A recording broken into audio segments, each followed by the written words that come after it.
RBI এর নিয়ম মেনে চলছিল না পেটিএম পেমেন্ট ব্যাংক, বড় পদক্ষেপ নিল আরবিআই। চলতি মাসের 29 তারিখের পর আর কোনো লেনদেন করতে পারবেন না পেটিএম গ্রাহকেরা। এমনই খবর হয়তো আপনিও শুনতে বা দেখতে পাচ্ছেন বিভিন্ন মহলে। এই খবর কতটা সত্য বা মিথ্যা সেই খবর জানতে বিস্তারিত দেখুন। পেটিএম এর বিরুদ্ধে আরবিআই পদক্ষেপ নিয়েছে এ কথা 100% সত্য, তবে যে খবর আমাদের চারপাশে ছড়িয়ে পড়েছে সেটি পুরোটা সত্য না। ঠিক কি জানানো হয়েছে রিজার্ভ ব্যাংক অফ ইন্ডিয়া তরফে, চলুন আগে সেটা খোলসা করা যাক। রিজার্ভ ব্যাংক অফ ইন্ডিয়ার নির্দেশ, পেটিএম এখনই নতুন কোনো গ্রাহক যোগ করতে পারবে না।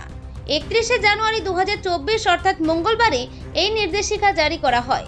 এছাড়াও আরবিআই এর নির্দেশ, 29শে ফেব্রুয়ারির পর ব্যাংকিং পরিষেবা দিতে পারবে না পেটিএম। নিয়ম না মানার কারণে ওই সংস্থার বিরুদ্ধে ব্যবস্থা নেওয়া হয়েছে আরবিআই এর তরফে।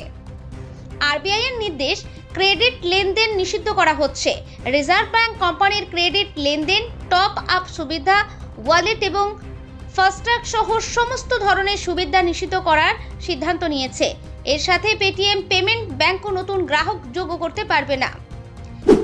গ্রাহকদের উপর কি প্রভাব পড়বে? ক্রেডিট লেনদেন নিষিদ্ধ করেছে আরবিআই। নিয়ম না মানার কারণে ব্যবস্থা নেওয়া হয়েছে। 29শে ফেব্রুয়ারির পর ব্যাংকিং পরিষেবা দিতে পারবেন না, তবে গ্রাহকরা তাদের টাকা তুলতে পারবেন। আরবিআই জানিয়েছে, একটি সিস্টেম অডিট রিপোর্ট এবং পরবর্তী কম্পাইলেশন ভ্যালিডেশন রিপোর্ট থেকে স্পষ্ট পেটিএম ধারাবাহিকভাবে নিয়ম ভেঙেছে।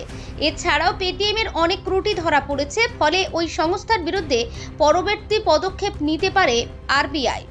আরবিআই জানিয়েছে, ব্যাংক গ্রাহকরা তাদের অ্যাকাউন্ট থেকে ব্যালেন্স তোলা বা ব্যবহার করার অনুমতি পাবেন, যেমন savings account, current account, prepaid instruments, FASTag, national common mobility card, কোনো বাধা ছাড়াই।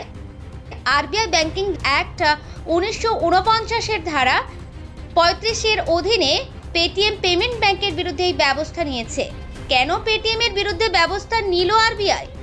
পেটিএম পেমেন্ট ব্যাংকের উপর রিজার্ভ ব্যাংকের এই পদক্ষেপের কারণ একটি অডিট রিপোর্ট, তা দেখে সিদ্ধান্ত নেয় আরবিআই। নতুন গ্রাহক যুক্ত করার নিষেধাজ্ঞার পাশাপাশি 29শে ফেব্রুয়ারি 2024 থেকে বিদ্যমান গ্রাহকদের অ্যাকাউন্ট লেনদেনও নিষিদ্ধ করা হয়েছে। তবে গ্রাহকদের চিন্তার কোনো কারণ নেই। প্রত্যেক গ্রাহক তাদের সেভিংস অ্যাকাউন্ট থেকে তাদের টাকা তুলতে বা পাঠাতে পারবেন কোনো বাধা ছাড়াই।